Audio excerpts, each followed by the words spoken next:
Hey, this is Chris with Phoenix Gaming. Today we're going to talk about Firefight. We're going to go over the support options in the Veermyn army to finish up our series on the Veermyn.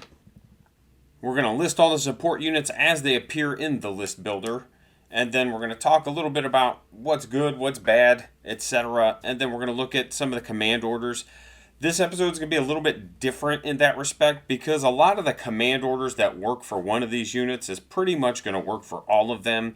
And if an order isn't really good for one of them, it's probably not going to be really good for most of them.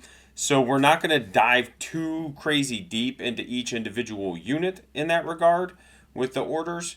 But I just wanted to give you that heads up.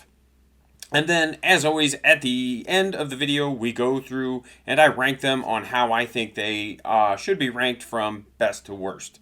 And just a reminder, this is largely subjective and based off of experience and play styles. So, again, I'm a big advocate for conversation. So if you're like, hey, this guy put this unit down at the bottom, and I actually think it's up at the top, absolutely let me know and let me know why, because you may have a perspective that I've just missed. Couple of announcements before we dig in. I am currently and really just still editing the Halo Battle Report. I'm not the best when it comes to editing because it takes a lot of willpower to sit at this desk for as long as that takes. I'm about halfway done, but I will get it up. And just a reminder, 1 January, I'm starting a local Firefight League, so stay tuned for that. We'll do game recaps and we'll kind of talk about missions and stuff like that. I am starting my Plague series either end of this week, start of next week, and it will be structured like all the other videos that I have done so far for these. And then Friday, come and watch my stream game. I'll post reminders everywhere, so don't feel like you're going to miss out. We're hammering out the exact time, but I think we're going to try to start around 10 a.m. Central. That will go to my YouTube channel, so you'll be able to just watch it afterward, and it'll be video on demand on Twitch for a while as well. So again, make sure if you're interested, you check that out. It'll be GCPS, and I'll most likely take my Enforcers because it's looking more and more like I'm going to be taking my Enforcers to Adepticon, so I want to get some extra reps in with them. And before we dig into the video, a big shout out to Military Gaming Command. Again, they're a nonprofit. They support veterans through gaming, usually through video gaming. I try to kind of advocate for them on the tabletop side, so I just want to make sure I give them the shout out that I always do, militarygamingcommand.org, if you're interested in looking up what it is they do. So let's start with the Rumbler. It has controlled fire and wield. It does shoot on 5s. It doesn't even have a melee profile if I remember right. It moves 6 inches, sprints 12, armor 6, 3 hit points. The default loadout is the super heavy ray gun. It's got 3 dice at AP3 with anti-aircraft, anti-tank, and dev damage 2, or D2 I should say, not damage 2. So it's a 50-50, you either do 1 or 2 damage. It's a very good gun with 24-inch range. It's a 60-point anti-tank gun, so that's kind of handy to have it. What I will say is I don't know, it could use something, maybe a little bit more movement. Oh no, I broke it. It could use something, maybe a little bit more movement or some kind of subterranean deployment, something to kind of get it up the table, but we'll dig into that a little bit later. You can take a super heavy chem thrower. It's 4 dice at AP2, anti-tank, it burns, and toxic. Also, just a really good gun. Like, they're both good. They both have very different defined tasks and roles. Although that super heavy chem thrower could be brutal if your dice are good. You know, you're going to get a little bit more consistency out of the ray gun, I think, in terms of like doing damage to tanks. Whereas I think the chem thrower is going to be more consistent in doing damage to anything that doesn't have heavy armor. You know, and a good example is like into an Enforcer, you're going to damage it on 4s. But then on a 6-up, you're going to do another damage if you do it. So it gives you that potential to have one shot kill one Enforcer. So that's pretty handy. Volatile with the super heavy chem thrower is pretty funny. But the only bonus you're going to get out of it is just the bonus AP. Because if it burns, it won't get the +1 to hit. But outside of that, there's not a ton of orders that I would probably spend on these. Maybe like a haze grenade if you need to keep them alive for something. But by and large, most of the orders are not going to be even workable on this unit, such as like teeth and claws, stuff like that. Then we're going to have the Death Engine. It's tracked, unflinching vehicle. Unflinching's pretty neat. Basically, if you have a pin token, you can charge into a unit and just retain your pin. You don't have to spend the action to shed it, so you could still double move charge into something. Now, you will still get the -1 to hit for being pinned. So, like if you charge from outside of line of sight and it's a hindered charge and you have a pin token, if you're hitting on 4s, you'll actually go to hitting on 6s because you're going to be -1 for blind charge, -1 for pin token, and then you won't get the +1 for a clean charge or an unhindered charge. So it's one of those where it's kind of weird. There's definitely some times and some units where unflinching is really handy. This is arguably one of them where unflinching could be pretty good. It is a vehicle, so it's not like it's going to get a ton of pins anyway. But just knowing that if you eat some damage from an anti-tank gun, it can still charge. You can still get your movement out of it. You don't have to worry so much. It does shoot on 5s. It assaults on 4s. It is 7-up armor with 5 hit points. 7-up armor and 5 hit points is like, that's really durable. That's really rugged for this army. There are some things that are a little bit more durable, as we will get into, but out of everything that we've talked about so far, this is going to be one of the most durable and rugged units in the army. Its default loadout is an Impaler, which throws 6 dice at AP2 with Vicious. And that's meaty. 6 dice at AP2, again, we're looking at something that could potentially do a lot of damage. And if you've got a clean charge, you're going to hit on 3s. So again, really, really accurate, really efficient and good. You can layer it with some of the orders like Teeth and Claws. You know, obviously you won't necessarily get the Vicious bonus, but just getting Frenzy, anything that gives it Frenzy will be handy. And then remember that Vicious can help with dealing with heavy armor. So something with Vicious that's AP2, if you Vicious and then reroll your 1, they can't use heavy armor to make you reroll if that goes through. So that's something to keep in mind. It's kind of a weird interaction, but technically a heavy armor is a reroll, so you can't reroll a Vicious die. So just keep that in mind. And then for 5 extra points, you could take a Spewer and the ramming melee profile. The Spewer's 18 inches with 4 dice at AP1 with pinning and toxic. And the ram is 3 dice at AP1, and I think this is still a great loadout. And I don't think either one is necessarily any better than the other. I think you just have 2 very different units at that point. And you could really give one the Spewer and one, because you could take up to 2 in a unit. You could do one on the with the Spewer and one with the Impaler, and that would be just fine also. But the Spewer with 4 dice at AP1, pinning and toxic is really solid. You're going to average hitting twice because of hitting on 5s. So you're going to average giving a unit a pin token. And toxic, like I said, is one of those weird abilities where it's like, it doesn't feel good until it does. You know, there's going to be times where you're rolling toxic dice and it doesn't do anything. And then you're going to be times where you're rolling toxic dice and you're just like, yeah, I don't know. And a good example of that is I played Asterians at a tournament. And I think I mentioned this in a previous video. I had the Progenitor. This is, I guess, the sign language for it. I was thinking of his like rifle because you got the sniper option. But I had the Progenitor and he had the grenade launcher. And I I'd stripped their shields down. And then when I shot him, I like max blast, max hit, max damage, max toxic. And it's super lucky. Like, I will not argue that at all. But that's, to me, where toxic is like, it's just one of those fun abilities where it's like, when it works, you're just like, heck yeah, man, that's awesome. Because it deleted so many models when it did go off. And like I said, I think they're both a good loadout. I think the AP1 with 3 dice in melee is still solid. It's not as good, obviously, but having ranged attacks makes up for it. because that gives you more opportunity to interact with the game. And I think this is just a solid unit. And like I said, if you take the melee ones especially, and even with the regular AP1 with 3 dice, there's nothing wrong with Teeth and Claws.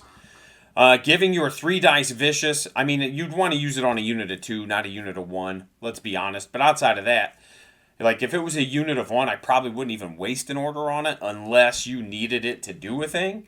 But outside of that, like I'm probably not wasting an order on it unless it's a unit of 2. Burrowing Attack, again, that's just an order that's good for anything. So, and this is why I say, like, we're not going to dig into the orders for the support. Because most of the support units, while they're not the same, they're going to have some similar interactions. And it's just like, they're all basically going to be good or bad across the board. You know, just like Narcotic Frenzy could be pretty awesome on it. But remember, it's 3 command points to put Narcotic Frenzy on a support unit. But at Armor 7, with 5 hit points and Resilient 2, like that's a good way to keep it on the table, as could Haze Grenades. So again, it's just one of those things where there's no reason to continuously tell you the same thing for every unit over and over. The Mutant Rat Fiend, I love this thing. I'm going to tell you right now, it's top to me. It's the top, you know. But we'll kind of dig into that when we get into the ranking. But part of it is that I just love it. Not even that it's good or bad. I just love it. It's such, like, I like Mantic's model. I like some of the GW Skaven models that you can use for it. I love it conceptually. I love everything about it. It's just, I don't know how else to say it, you know. It's Beast, so it can't control most objectives. Bulky, Regeneration, Terrifying, Unflinching, Vicious, Assault, Countercharge. So it's got a brick of keywords. Terrifying's kind of neat because you could potentially give something a pin token when you charge it, so that's cool. Unflinching means it's going to get to keep charging even if it's pinned, so that's also cool. Vicious means it's going to reroll its damage dice of 1, so that's also cool. Like, it just does everything I want it to do. It gets 3-up assault, so it's going to hit on 3s, hitting on 2s if you have a clean charge. It's 7-up armor with 5 hit points. So again, it's not like a tank, but it's going to be decently durable if you protect it well. And I just, like I said, you can see it on the screen. I just think it's the bee's knees, man. The Teeth and Claws are 8 dice at AP3 with anti-tank. So even into something that's like armor 8, you're still going to damage it on 5s, re-rolling 1s. So you've got a 50-50 with re-rolling 1s just baked into most things or better. And Burrowing Attack allows you to, you know, like, get those hindered charges or get those clean charges, you know, like it allows you to really make sure you're getting your bonuses when you need them. And it's just awesome with him. I don't mind Teeth and Claws because of the Frenzy. Like, if you can get a clean charge and you're hitting on 2s with Frenzy 2, I don't care about not getting Assault. Getting 2 rerolls when you're hitting on 2s with 8 dice means you're going to basically get like 100% hit rate. So again, it's just one of those, like, you just got to understand the situation, understand what it is you need. But he's just so good. And then, like I said, the Haze Grenades, once again, really awesome. But the main thing with Haze Grenades is they do require very good activation discipline. And we'll kind of touch on that again when we do the ranking. Then we have the Saturation Tunneler for 110 points. It's got heavy armor and 7-up armor. So it's pretty rugged compared to... I think there's only one other thing in this army that is more durable. Subterranean Deployment, which is really handy. Tracked Vehicle, Controlled Fire. So it's got, you know, the standard stuff. It is, you know, does hit on 5s, shoot on 5s. So it's melee and shooting are both on 5s. Which is, again, like one of the weirder things to me about the rats. I had mentioned to somebody that it was like maximizing mediocrity, and they were like, well, no, not really. And it was, I think, just the intent behind the comment was what was lost there in translation. Because it's just like so many units are just like hit on 5s. You know. The standard loadout has the saturation missile launcher and the tunneler ramming. The missile launcher is 4 dice with blast D2 at AP1 and toxic. Now this is a solid gun for some horde clearing, and it'll do consistent damage to maybe like a Bronco, or the smaller vehicles, or even maybe like a jet. Just because of the fact that you're rolling 4 dice with blast and toxic. So it's going to give you a lot of options, especially with a 36-inch range. The melee is 6 dice at AP2 with anti-tank and Dev D2. And that's also really good. 6 attacks at devastating D2 and anti-tank, really good. The AP2 is kind of just like, but again, with 6 dice, you should be able to get something through.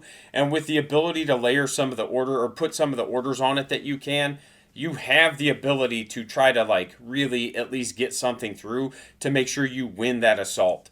Because again, when you're charging into other vehicles, you don't need them to die. You just need to win the assault.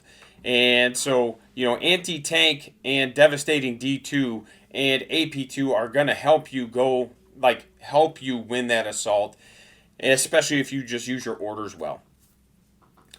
Now, you can give it a transport upgrade 2 times. Each one is 20 points, and it gives it an extra hit point and plus 10 capacity. And that's really a neat way to get units where they need to be. And honestly, for 150 points, you get an extra 2 hit points and just like a party bus, where you could throw 20 rats into it. I don't know that you want to. I'm just saying you could, and there's nothing wrong with it, because it doesn't have a transport capacity baked in the way the other tunneler is, which is what we're going into next. And basically its datasheet or profile, whatever you want to call it, is effectively the same as the saturation tunneler, except its armor is 8 instead of 7, and it comes with a capacity base. And it does not come with a gun base. So you do get 6 dice at AP2 anti-tank, but these are not devastating. So it's the same profile as the tunneler, but you lose the devastating. Now you can keep your melee profile, and then also for 15 points add a heavy chem thrower, which is 12-inch range, AP3, it burns, and toxic, which is pretty good. There's nothing wrong with that, and 15 points isn't that expensive to get it.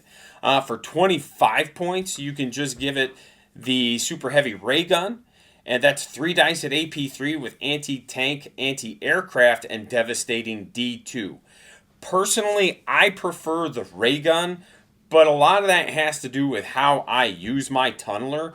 I don't necessarily use it as a damage dealer as much as I use it as a way to kind of lock down a lane and threaten an area. Because if my opponent's got a tank or something that they don't want to get shot off the table, even though I'm hitting on 5s, they're much less likely to risk sending it out there if I can throw those 3 ray guns through. Because if I get 1 through, they're at least getting pinned, which helps me.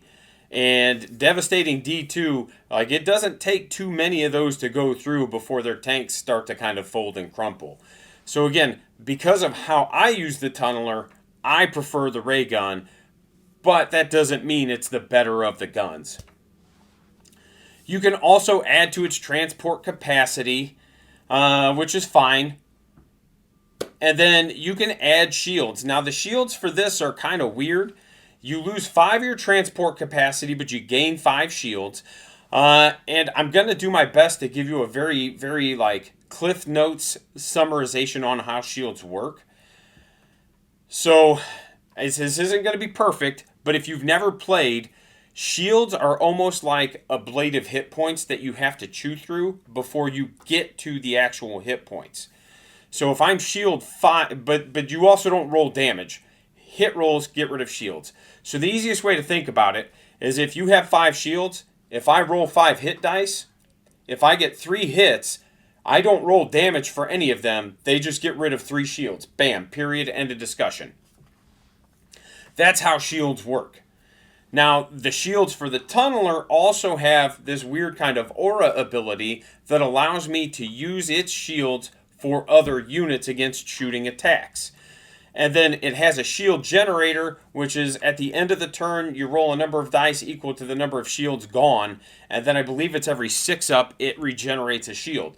So if you get those 3 hits and I lose 3 shields, at the end of the turn, I'd roll 3 dice, and every 6 up would regenerate 1 of those lost shields. So that's like the Cliff's Notes version of it, and I probably made it like sound more complicated than it actually is, and I'm sorry for that. But the main thing about the shield generator that it has and the shields that it has is that you can use it for other units. And again, we will dig into that in a little bit here when we start talking about rankings. But before we do our rankings, I'm going to do my shameless plug. I'm going to push it towards the middle of videos now instead of doing it all front-loaded. And if you are a Veermyn player and you need more rats in your life, make sure you click on the affiliate links in the description.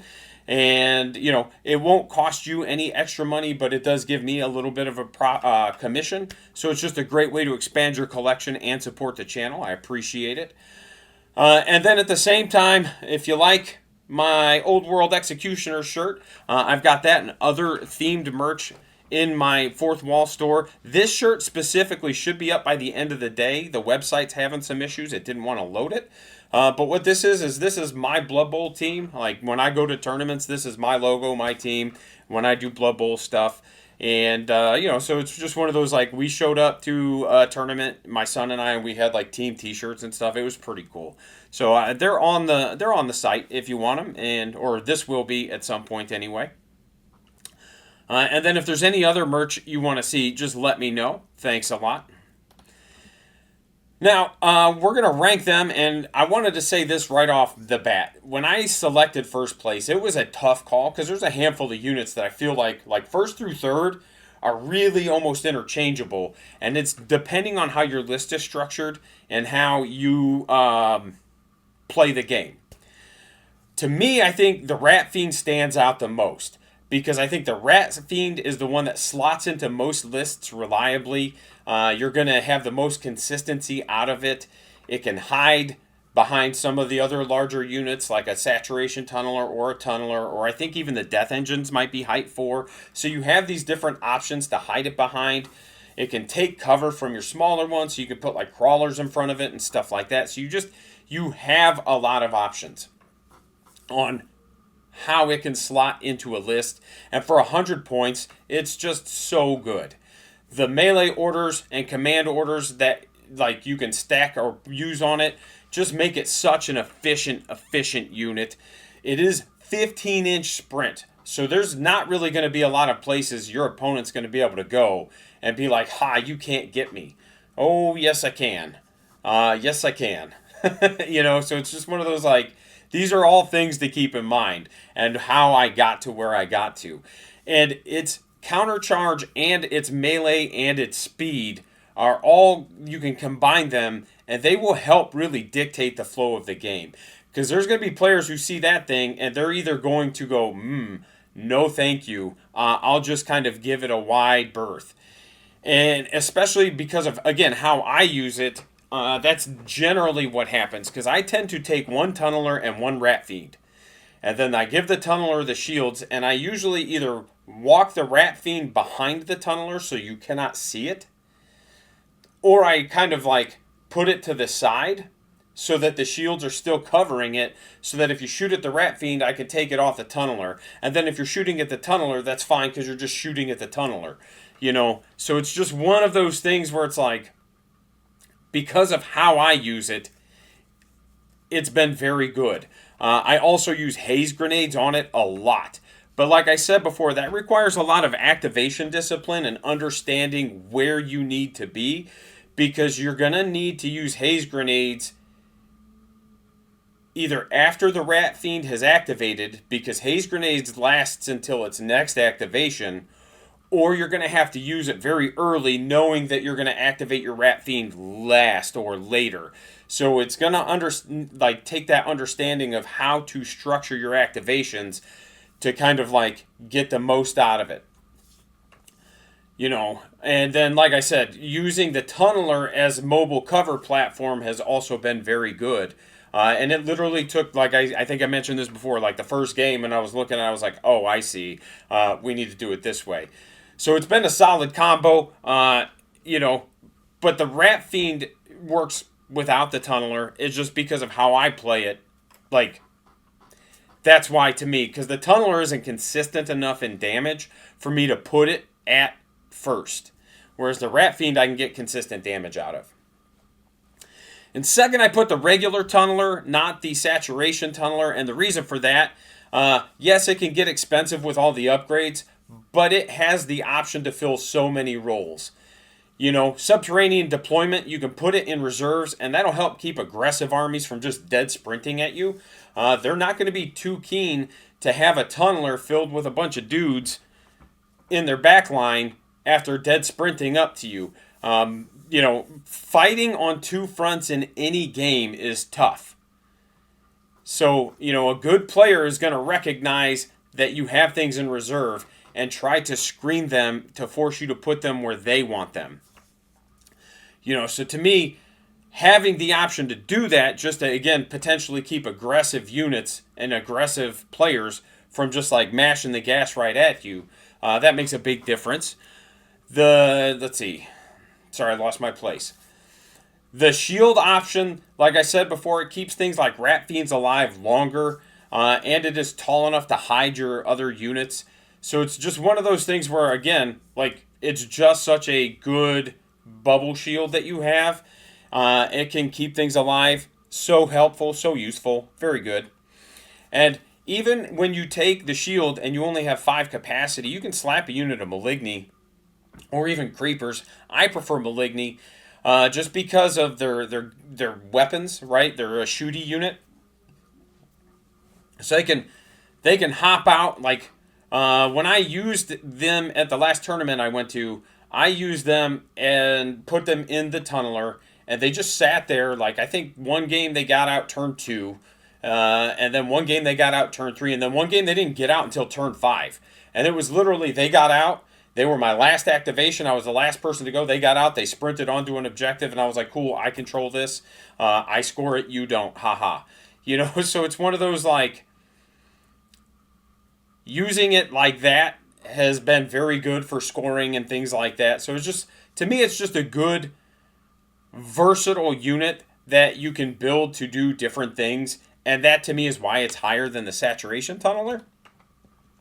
But the Saturation Tunneler, like I said, it's a little less versatile than the regular, and it is only armor 7 instead of armor 8, but it's still very good. It just has a more defined role rather than the option to take different roles. You know, you could take the chem thrower and maybe gear it towards, like, getting rid of hordy units and, like, infantry units, or you can give it the ray gun and kind of tool it towards getting rid of bigger things. The melee is going to be very similar, so there's not much of a comparison there. You know, like I said, the Saturation Tunneler to me is just, it's just more of a, this is what this is supposed to do, and that's what it does. Whereas the other Tunneler is like, what tool do you need for this job? And that's why, to me, it's better. In fourth place, I'd place the Death Engine. The Spewer's a solid gun. The melee's good. And if you don't take the Spewer, the melee's really, really good. It is armor 7 with 5 hit points. And that's a lot of hit points at a good armor value for 65 points. You know, it's good. You know, there's nothing wrong with it. There's nothing great about it. It's not like a standout to me. I don't think it's a distant fourth behind third. You know, like I said, and I think those top 3 could really shuffle around anywhere. I just prefer those top 3 over the Death Engine. And then in the 5th place, I'd put the Rumbler. And a lot of that has to do with, it's not that it's bad, but it's the same price as a Death Engine. It has lower armor, less hit points, no melee profile. And I just don't think it's going to stand up, like, in a game. And that's fine. You know, it's one of those, like, I'm playing rats. I don't expect things to stand up. But it's not like it has this, like, extra range for its guns. It's not like it's like, well, I shoot 30 inches, so I can at least, like, get a turn where I get to shoot with it before you get to shoot me or anything like that. So it's just one of those, like, kind of weird units to me that just doesn't really fit in when compared to everything else. Now, don't get me wrong, the guns it can take are very, very good. I just, again, for 60 points, I can take other things. I can take another death engine, and to me, and again, it's because of how I structure my lists. To me, that other death engine is just going to be a better option. And if I need anti-tank, like, again, because of how I build my lists, I'll just have a Rat Fiend and a Tunneler. And that has, so far, that has been enough anti-tank. Now, I may end up getting into a pickle where I'm like, man, I wish I had some more anti-tank, and that's fair. But again, from my experience so far, those have been more than enough, and the Rumbler is just kind of just like, meh. Arguably, if the Rumbler maybe had like an extra hit point or two, or something that allowed it to like get some extra range, I don't know. It's one of those like maybe just like a little bit of a points drop. Like maybe if there were like 50 points, and then maybe that's maybe too much of a drop. But again, everybody kind of understands where I'm coming from then. I want to thank everybody for watching. Reminder that if you like the content, make sure you hit the like button and subscribe. And then coming up next week, or next episode, it'll either be later this week or early next week, we're going to start our Plague series. And then this week, for sure, I'm going to do a review on the Quars War. I'm going to be talking about the 1.0 rules for those of you that are familiar with the game.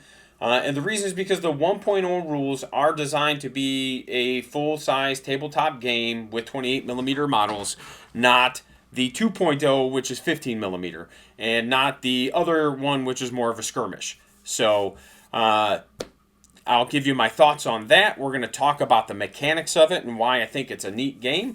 And then outside of that, I hope everybody has a Merry Christmas. I'm sure I'll be on again anyway, because I've got a stream, and I hope you all have a great day. Again, thanks for watching.